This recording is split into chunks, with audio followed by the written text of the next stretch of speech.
picture this. You've poured your heart and soul into a project, finally share it with your partner. Crickets. Or worse, they hate it. Talk about awkward. Yeah. That's the predicament at the heart of this deep dive. Yeah. And trust me, it's more relatable than you might think. You sent in this YouTube video analyzing a real-life channel design clash between two friends, Hilario and Honorio. And it's like watching a slow-motion train wreck. Oh, it's fascinating. It's a fascinating study in avoidance, really. You know, they've got this elephant in the room, this glaring design issue, Right. but neither one wants to confront it directly. So instead of talking to each other, they reach out to a coach for help. Right. Classic. Yeah. And the irony is the advice this coach gives is pure gold.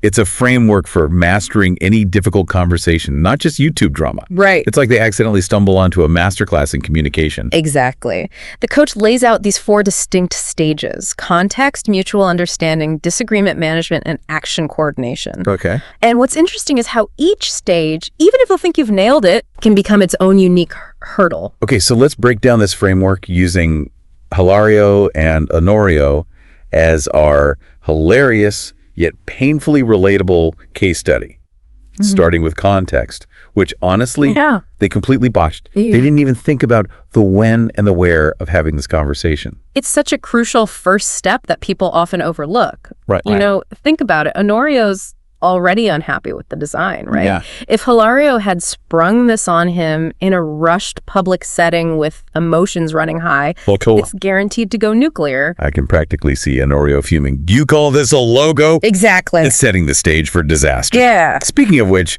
the mutual understanding stage is where things really start to unravel, right? Right. And it's a trap we all fall into, assuming the other person automatically sees things from our perspective. Yes. Take the channel name Metanoia. Honorio despises it. He hates that word. But maybe if Hilario had explained the thought process, connected it back to their shared goals, it wouldn't have felt like such a personal attack. It's like he skipped a whole chapter in the Communication 101 textbook.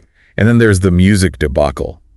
Honorio wants something energetic to pump up the audience, while Hilario composed this super mellow piano piece.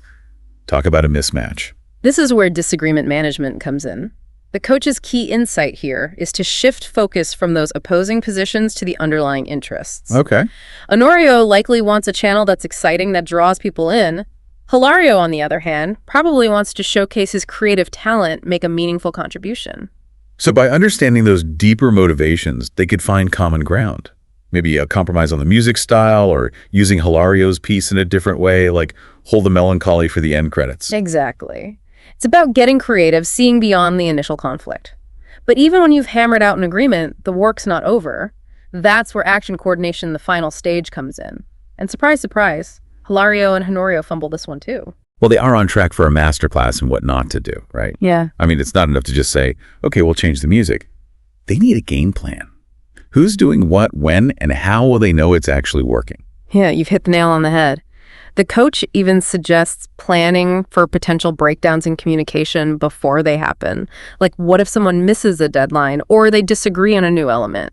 Having a process in place makes all the difference. Which is probably why Honorio, despite seemingly understanding all this, basically dumps the problem back on Hilario. It's like, okay, I get it now, you fix it. Yeah. It's hilarious, but also kind of tragic. It's classic avoidance, right? Yeah. It highlights how deeply ingrained these patterns can be, even when we intellectually grasp the need for something different. Right. We all have those moments where we default to what's comfortable, even if it's not effective. It's a good reminder that this framework, while brilliant, isn't a magic wand. It takes conscious effort to put it into practice, especially when those old habits kick in. It's like we're watching them try to climb this communication mountain, and just when they reach a ledge, they slip back down. Yeah. It's frustrating, but also, I think, incredibly relatable. Oh, absolutely. Yeah. We've all been there clinging to that ledge, right? Yeah. So how do we avoid taking that tumble? This framework feels crucial, but I'm wondering how we can really internalize it, make it second nature, instead of something we just intellectually grasp. That's the million-dollar question. And I think one way is to get really specific. To unpack each stage and see how it plays out, not just in this YouTube drama, but in our own lives. Let's go back to context, for example. Yeah. It's not just about finding a quiet room. It's about understanding the emotional landscape, both yours and the other person's. You know what that reminds me of? This time I tried to have a serious talk with my roommate. Uh-huh. While we were both frantically packing for a trip. Mm-hmm. Let's just say it did not go well. Bad context lesson learned. Exactly. Timing is everything. And you have to read the room, so to speak. Is the other person stressed, distracted, in a rush? Are you bringing baggage into the conversation? It all factors in. So in Hilario and Honorio's case, Honorio barging in all fired up about the design, totally ignoring Hilario's obvious exhaustion from putting the whole thing together. Yeah. Terrible context. Right. It's like lighting a match next to a powder keg. No wonder it exploded. And it leads perfectly into the next stage, mutual understanding. Because even if the timing had been perfect, Honorio went in with his mind already made up. He didn't actually listen to Hilario's explanation. He just saw red, basically. Yeah. And that's where active listening comes in, right? Yeah. It's not enough to just hear the words you have to try to understand the other person's perspective, their motivations, even if you disagree. Absolutely. Think about how differently that conversation might have gone if Honorio had paused, taken a breath, and said something like, okay, I'm not feeling this design, but tell me more about why you chose these elements. What were you going for? Right. It opens up a dialogue instead of shutting it down. It's about asking clarifying questions, seeking to understand instead of just waiting for your turn to speak. I'm definitely guilty of not doing that enough. We all are. It's a muscle we have to constantly exercise. And it becomes even more crucial when we hit that disagreement management stage. Because, let's face it, disagreements are inevitable. The question is, how do we navigate them constructively? The coach in the video had this great point about shifting from positions to interests. It's like instead of arguing about what we want, Right. we need to understand why we want it. It's like with the music, right? Honorio's position is, I want something energetic. Hilario's is, I wrote this melancholic piano piece. Those feel totally incompatible.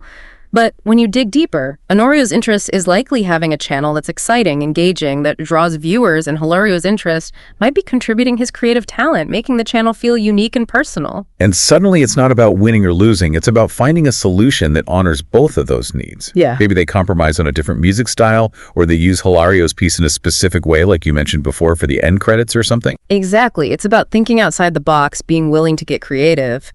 And that takes us to the final stage, action coordination, which I think is where a lot of people, myself included, stumble. Oh, tell me about it. I'm great at brainstorming ideas. Yeah. But when it comes to actually putting them into action, making a plan and sticking to it, well, that's where the wheels tend to come off. It's the difference between talking the talk and walking the walk, right?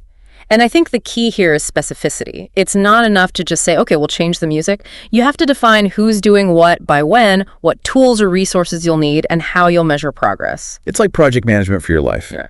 And honestly, it sounds exhausting. Yeah. But I guess that's why Honorio defaulted back to avoidance. It's easier to just say, you fix it, than to actually grapple with the details. Oh, for sure. It takes effort, discipline, and honestly, a bit of courage to embrace that action coordination stage. Yep. But I think the payoff is huge. Okay, so we've got the framework context, mutual understanding, disagreement management, and action coordination. But how do we actually implement it? How do we make it more than just a cool theory? That's where things get really interesting. It really all comes down to practice and self-awareness. The more we can consciously apply this framework to our own conversations, the more ingrained it becomes. Like learning a new dance move. At first, it feels awkward and clunky, but with repetition, it becomes fluid and natural. So we need to be mindful of the context, actively seek to understand the other person's perspective, shift from positions to interests when disagreements arise, and create a clear action plan when we reach an agreement. Easier said than done, right? Absolutely. But here's the thing. Even if we mess up, even if we revert to old patterns like Honorio did, it's not a failure. It's an opportunity to learn and grow.